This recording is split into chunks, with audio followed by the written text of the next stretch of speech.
Sa dami ng sakit na nararanasan ng mga tao ngayon, dumarami rin ang iba't ibang gamot na nagsusulputan. Pero, alam ba ninyo na may tinatawag na natural way of healing para sa iba't ibang sakit? Kung ano ito, alamin sa programang Basta Natural, dito sa Radyo Agila.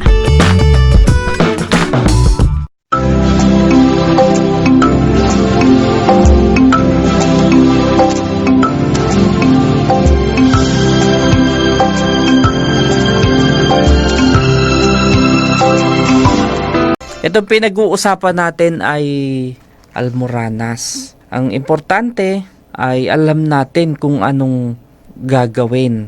Pero alam nyo, kanina binanggit natin yung iba't ibang klase, yung mga pwede nating gawin para makaiwas sa ganitong problema. Madami pong dahilan itong almoranas. Nabanggit natin kanina, constipation, yung pag-ire, yung restricted movement, yung bang matagal na nakatayo or nakaupo lang, yung physical labor, yung pagbubuhat ng mabibigat na nagbibigay ng extra pressure doon sa pelvic region.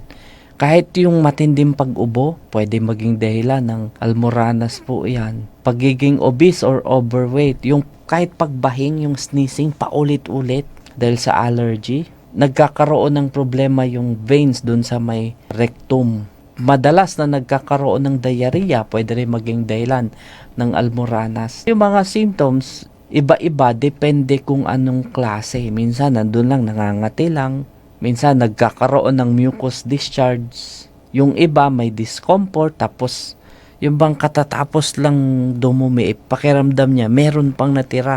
Yan, it could be a sign of hemorrhoids, yung internal hemorrhoids. Merong iba na lumalawi talaga na kailangan mong itulak pabalik after a bowel movement. Ngayon yung mga treatment, depende po kung anong klase, depende kung gaano kalala. May mga, 'di ba, sa conventional remedies, kailangang operahan. Pero kailangan nandun yung lifestyle changes para hindi maging paulit-ulit. Merong iba nilalagyan ng may mga ointment na pwedeng pamahid or oil para shrink yung namamagang almoranas. May ganun. Dati may prinomo tayo na herbal oil na pwedeng makatulong. Yung operation, yung hemorrhoidectomy ang tawag, para i-extract yung enlarged hemorrhoids. Ang surgery ay recommended kung talagang nag-try ka ng iba't ibang mga treatment na hindi nag-respond. So, ang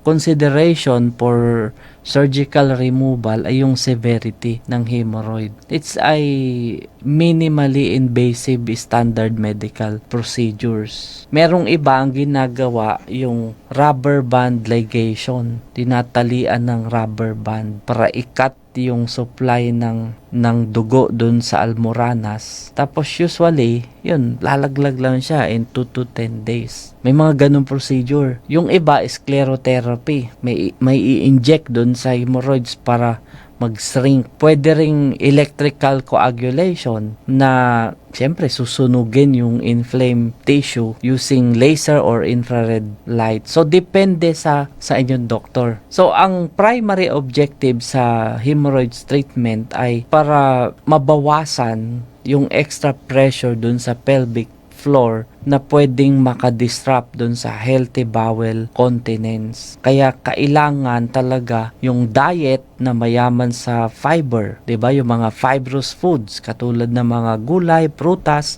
mga cereals, yung pag-inom na madaming tubig, makakatulong 'yan para dun sa iba't iba pang mga bowel problems na pwedeng maging dahilan ng pain and discomfort. Pero merong iba pa na mga natural remedies na pwedeng makatulong, na pwedeng gawin. Yung iba naglalagay ng ice pack, yung yelo mismo. Pero wag nyo namang direktang ilagay. Pwede nyong ibalot sa panyo or maliit na tela. Kasi yung ice pack, yung yelo, pwedeng makatulong para makonstrict yung blood vessels. Pwedeng ma-reduce yung swelling, pwede magbigay sa inyo ng immediate relief, lalo na kung sumasakit. Kasi may pagkakataon na sumasakit. Merong iba, okay lang.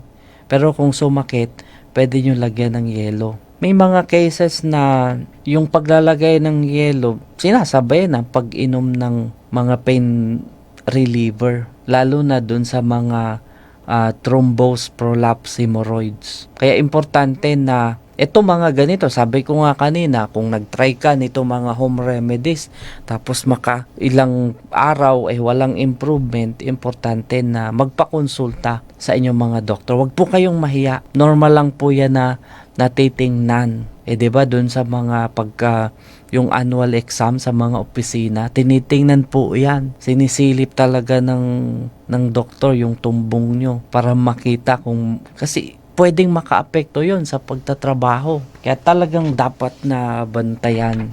So, pwedeng gawin yung paglalagay ng yelo 3 times a day for 20 minutes. Yan, nako-constrict yung blood vessel, pwedeng yung pamamaga ay mabawasan. So, isa pa lang yan sa pwede pang makatulong. Madami pang mga home remedies na pwede nating gawin, pwede nating gamitin para masolusyonan itong almoranas. Ang isa pang pwede nyong i-massage gamit yung aloe vera gel. Ayan, make sure lang kung gagamit kayo ng halaman mismo, tanggalin nyo yung tinik. Baka mabutas yung almoranas nyo dahil dun sa tinik ng aloe vera, masusugatan po yan. Kaya may mga nabibiling gel na. May mga study na ginawa na pwede talagang makatulong. May mga binibenta pong aloe vera gel, iniinom. May mga gel na pangpahid, merong aloe vera gel na pwedeng inumin. So, effective treatment siya for chronic anal fissures. Pwedeng yung pinakang gel mismo i-apply direkta dun sa anus, i-massage yung area. Makakatulong para mabawasan yung kirot, saka yung pakiramdam na yung mainit. Kung kakain kayo, medyo iwas muna sa mga spices. Mararamdaman nyo burning sensation. Hindi po yung sili ang dahilan ng almoranas. Masakit lang dumumi kapag kumain kayo ng maanghang. Yung burning sensation nandoon. Ang isa pa, yung sitz bath, warm bath. Yan, para ma-relax yung space between the rectum, yung buttocks and hips. Pwedeng isang batya, lagyan nyo ng maligamgam na tubig. Umupo kayo doon. Yung nakababad lang yung puwetan, yung sa may balakang. Yan, pwede yung makatulong para mabawasan yung pangangati at saka yung inflammation around your anal region. Yan. Thanks, Doc. Nalaman kong pwede palang magka-almoranas pag magbubuhat ng mabigat. Opo, isa po yan sa dahilan. Merong nag-text sa atin yung hot towel na inuupuan. Pwede po yung makatulong. Kapareho ito nung hot seats bath. Yun namang hot seats bath, gagamit kayo ng maliit na planggana, tawag nyo plangganita. Lagyan nyo maligamgam na tubig, upuan nyo lang, ibabad nyo. Pwede yung makatulong. Pwede nyo gawin twice a day for 10 minutes. Lalo na dun sa masakit, tapos nangangati, tapos na dun yung burning sensation. So, pwede itong makatulong, lalo na dun sa merong thrombus, hemorrhoids. Pero syempre, kailangan i-increase talaga yung dietary fiber intake. Nabanggit na natin kanina, yung fibrous foods makakatulong para ma-regular yung bowel movement na kailangan para maiwasan natin yung constipation talaga ang dahilan. Yung dietary fiber tumutulong para mag-create ng bulk sa ating intestine para malambot yung dumi, madali siyang mailabas, hindi tayo ma-strain during bowel movement. So, kailangan po yan na gawin. Ang importante ay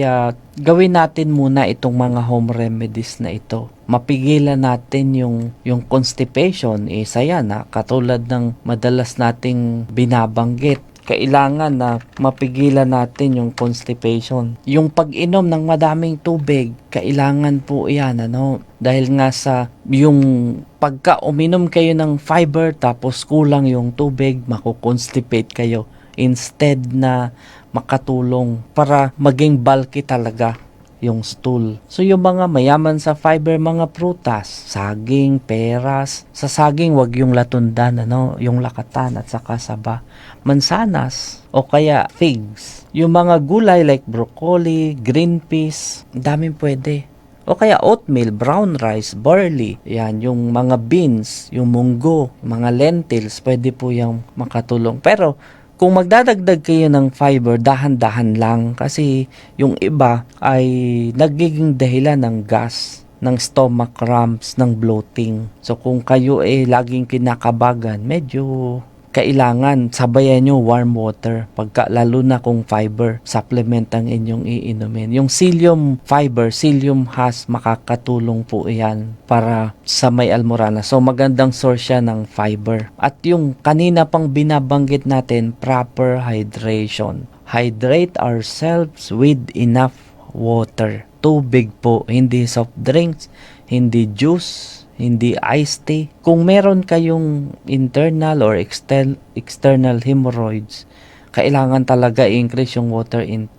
So yung dami ng tubig depende sa timbang. At katulad ng binanggit natin kanina, iwasan nyo yung pagpipigil. Pagka naramdaman na kailangan dumumi, ilabas ka agad. Kasi pagka pinigilan, dinelay nyo, madi-disrupt yung normal bowel functions. Later on, ayan, pwedeng magkaroon ng almoranas. May mga gamot na pwede maging dahilan ng constipation. Yung mga pain reliever, lalo na yung mga medyo matataas like tramadol, yung morphine or codeine, yan, pwede maging dahilan ng constipation. Yun yung side effect ng gamot na yan. So kung hindi naman kailangan na, kung kaya pang tiisin yung kirot, wag basta-basta iinom ng pain reliever. Pero usually, pagka binigyan ng mga ganyang pain reliever, expected talaga yung constipation.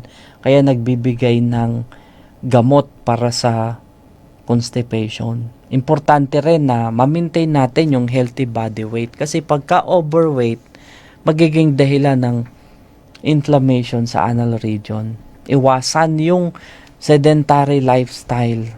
Kailangan magkaroon ng exercise regimen para mapanatili natin na yung ating bowels ay tuloy-tuloy. Hindi dapat na payagan natin na magkaroon ng constipation. Doon sa nagtatanong, ano yung normal? At least twice a day.